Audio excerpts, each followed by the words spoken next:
Terhitung 2 bulan lagi Piala Dunia U20 akan digelar. Stadion Gelora Sriwijaya Jakabaring rencananya akan menjadi salah satu venue pertandingan.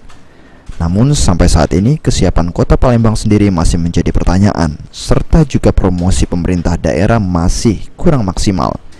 Oleh karenanya, Ketua DPRD Sumsel sekaligus Koordinator Dapil 1 beserta beberapa anggota DPRD Sumsel lainnya sedikit kesal dan mempertanyakan kondisi serta kesiapan Piala Dunia U20 dengan pihak Dispora, manajemen JSC dan juga pihak lainnya. Anita pun berharap agar para pihak yang terlibat dengan benar mempersiapkan Piala Dunia U20 ini karena demi nama baik Sumsel khususnya Sumatera Selatan. Daerah sebagai panitia daerah harus mempersiapkan terutama untuk keamanan. Hospitality kita, baik keamanan, baik kenyamanan, baik fasilitas, semuanya harus kita persiapkan dengan optimal. Kita tidak ingin, karena ini adalah event internasional, kita tidak ingin bahwa pemerintah Provinsi Sumatera Selatan tidak mampu dalam menyelenggarakan event internasional. Sementara itu, Ketua Dinas Pemuda dan Olahraga Sumsel, Rudi Irawan menyatakan jika Sumsel secara umum siap menggelar event akbar ini.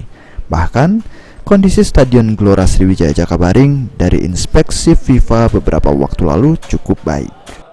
Pemerintah Provinsi Sumsel sampai saat ini kita siap untuk menjadi tuan rumah Piala Dunia U20. Persiapan ini kan sudah jauh-jauh hari sebetulnya kita persiapkan, kan?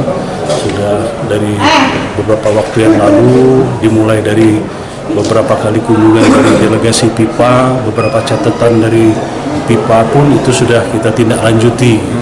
Dan termasuk terakhir kita mengikuti risk assessment di Jakarta bersama auditor dari Mabes Polri, dan itu kita sudah memenuhi beberapa kriteria yang selama ini diminta untuk dibenahi. Insya Allah dari situ kita sudah siap, dari teknis pun kita siap untuk venue-venue itu. Menurut rencana minggu ini, Ketua Umum PSSI Erick Thohir akan datang ke Palembang guna mengecek langsung kondisi dan kesiapan Palembang serta Stadion GSC dalam menghadapi Piala Dunia U20 mendatang. Firman Hidayat, PAL TV.